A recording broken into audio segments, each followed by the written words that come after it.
बीते काफी दिनों से राजनीतिक परिदृश्य में राहुल गांधी के हाइड्रोजन बम की बहुत चर्चा थी। आज राहुल गांधी ने एक प्रेस कॉन्फ्रेंस भी की। इस प्रेस कॉन्फ्रेंस से क्या निष्कर्ष निकला है, इसी विषय पर राष्ट्रीय प्रस्तावना न्यूज के स्थानीय संपादक दिनेश कुमार गर्ग ने संपादक समन्वय अभयानंद शुक्ल से खास बातचीत की।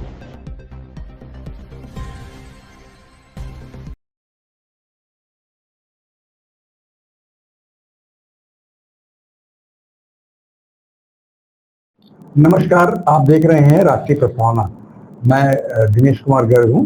मेरे साथ हैं हमारे कोऑर्डिनेटिंग संपादक श्री अभयानंद शुक्ल जी।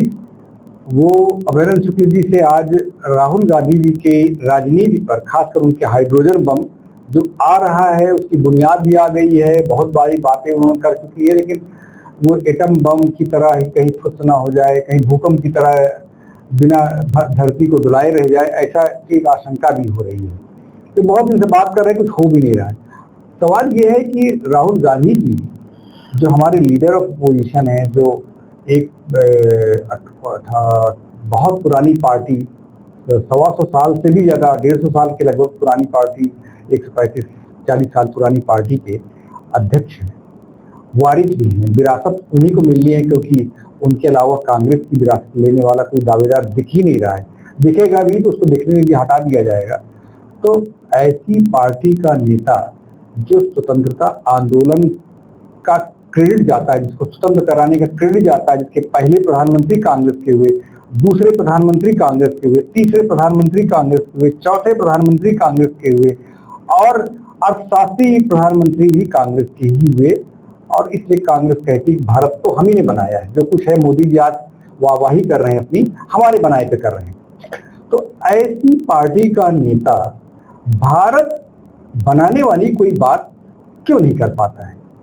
आज तक उनके स्पीचेस में, उनकी राजनीति में केवल वो बातें आती रही, वो मुद्दे आते रहे जिनको भारतीय जनता पार्टी के लोग ये कह देते हैं कि वो प्रेरित हैं, CIA के प्रेरित हैं, ISI से मिलते जुलते हैं, पाकिस्तान की शब्दावली है, थाईलैंड से जाके टूल किट ले आते हैं, सोरोस के आदमी उनके साथ रहते हैं, उनके बताए हुए पे चलते हैं। इस तरह की बातें होती। कोई गंभीर विमर्श मुद्दा जो भारतीय राजनीतिज्ञों की खासियत रही है, जन सरोकारिता रही है, वो एब्सेंट रहती है। ऐसा क्यों है, इस पे हमारे शुक्ल जी आज आपको अवगत कराएंगे। हाइड्रोजन बम से ही शुरू करेंगे। दरअसल दिनेश जी, राहुल गांधी हाईली कंफ्यूज नेता के रूप में इसमें दिख रहे हैं जी। इतनी बड़ी पार्टी, इतनी पुरानी पार्टी के सबसे बड़े नेता जब कंफ्यूज होकर बात करते हैं तो दिक्कत होती है।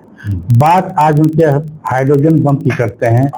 बहुत प्रचारित था और बहुत कहा गया था कि अभी तो पता नहीं एटम बम छोड़ा था उन्होंने उसके पहले, अब ये हाइड्रोजन बम आने वाला है। और कांग्रेस ने ट्वीट करके कहा था कि अपनी अपनी कुर्सियां, पेटियां बांध लीजिए, बहुत तेज धमाका होने वाला है।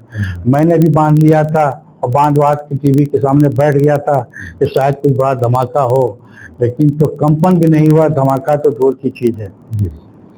तो आज जो उन्होंने राहुल गांधी ने कहा, एक तो राहुल गांधी की बॉडी लैंग्वेज अगर आप लोगों ने नोट किया हो तो वो जोश व खरोश नहीं था जो पिछले प्रेस कॉन्फ्रेंस उनकी था जब उन्होंने एटम बम दागा था।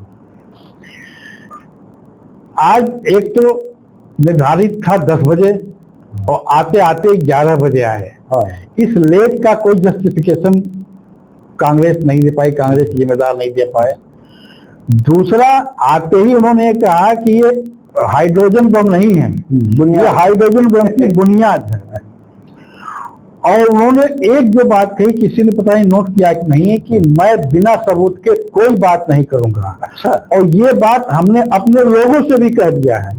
उनका इशारा उन लोगों से था कि जो मैटर कलेक्ट करते हैं इनकी पत्रकार वार्ता के लिए, तो शायद देर की वजह भी यही है कि वो अभी पूरी तरह वो जो सबूत थे वो उससे वो मुतमईन नहीं थे और इसीलिए शायद वो देर हो रही थी। उनको कन्विंस किया गया आज कुछ तो बोल दो भाई, मुझे लगा कि आज उनसे तो ये कन्विंस किया गया, भाई कुछ तो बोल दो, ताकि आज जो हम लोगों ने धमाका करने की बात की है, जो हाइड्रोजन बम फोड़ने की बात की है, उसका कुछ तो वो है।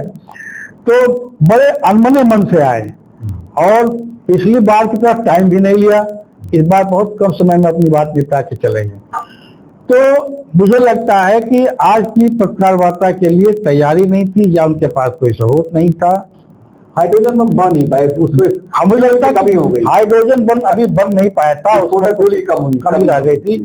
लेकिन वो मुझे लगता है कि उसके पहले जब उनको पत्रकार वार्ता के पहले दिखाया गया होगा तो उनको लगा हुआ कि इससे कुछ फायदा नहीं होना है, तो वो चिढ़ गए, इसीलिए देर हो रही थी। लेकिन खैर वो आए और आने के बाद उन्होंने कहा भाई ऐसा है कि ये हाइड्रोजन बम की बुनियाद अभी है, हाइड्रोजन बम नहीं है।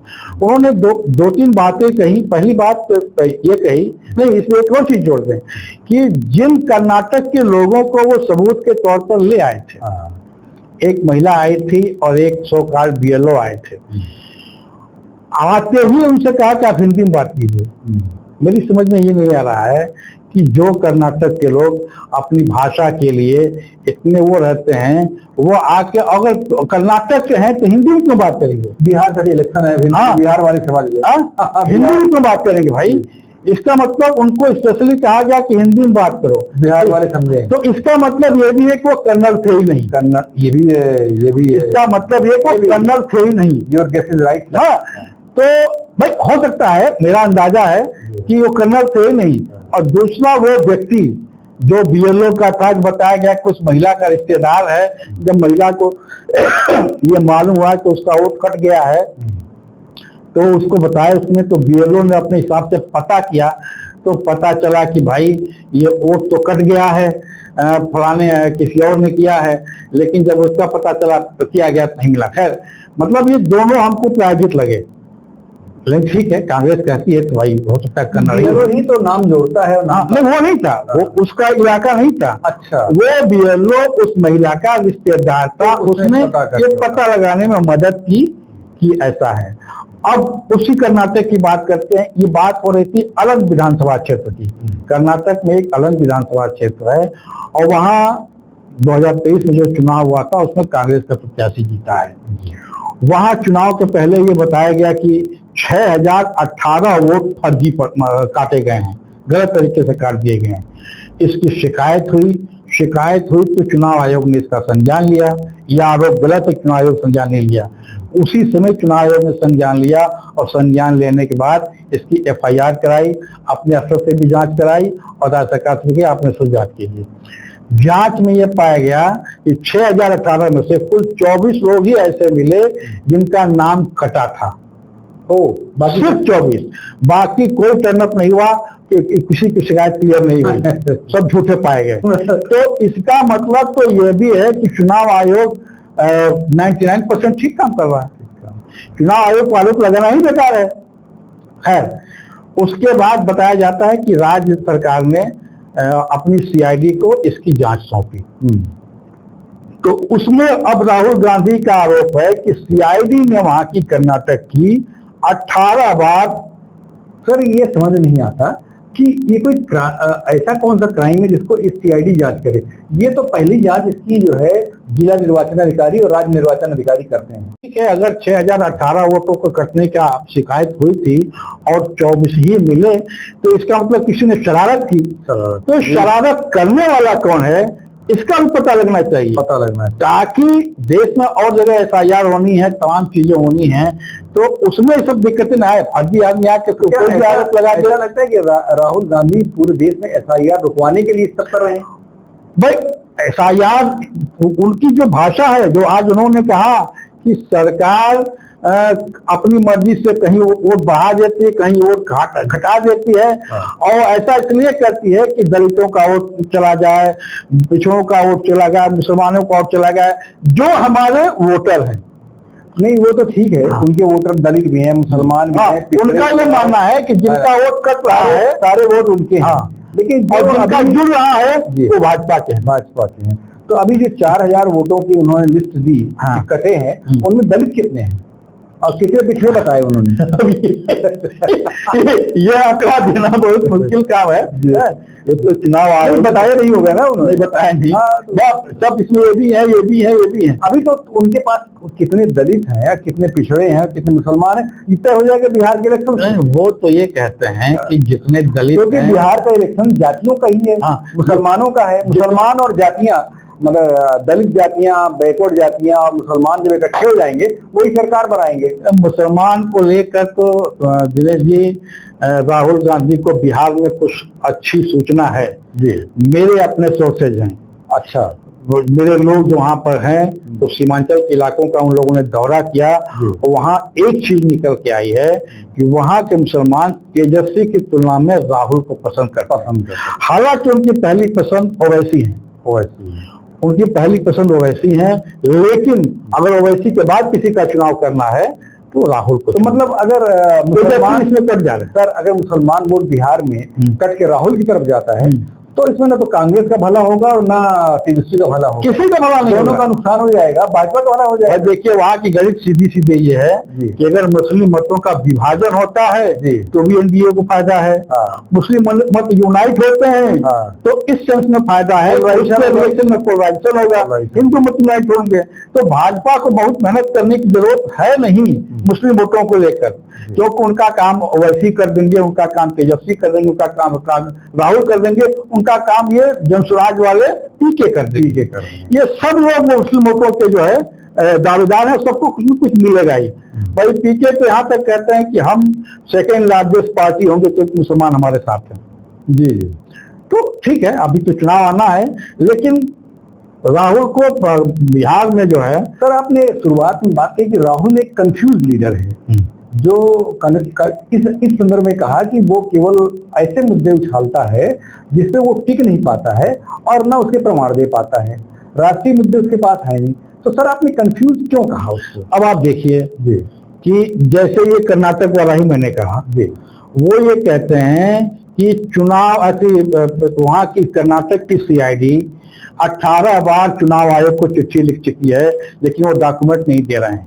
और डॉक्यूमेंट क्या चाहिए उनको? डॉक्यूमेंट ये चाहिए कि उनको फोन नंबर चाहिए, वो दे दिया, और वो आईपी नंबर चाहिए, वो दे दिया। अब उनको क्या चाहिए?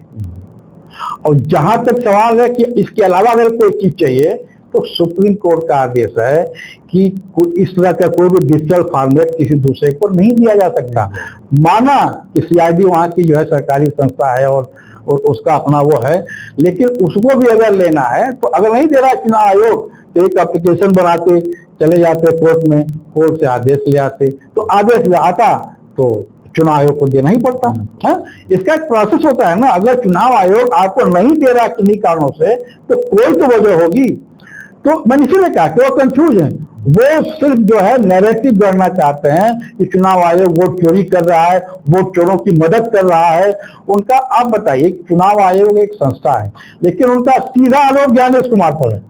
मतलब ज्ञानेश कुमार मतलब चुनाव आयोग, तो उनकी यही कंफ्यूजन उनको यही नहीं मालूम है कि करना क्या। जैसे वो कहते हैं कि मेरा काम ये नहीं है, मैं जो कर रहा हूं ये मेरा काम नहीं है, लेकिन अब वो है।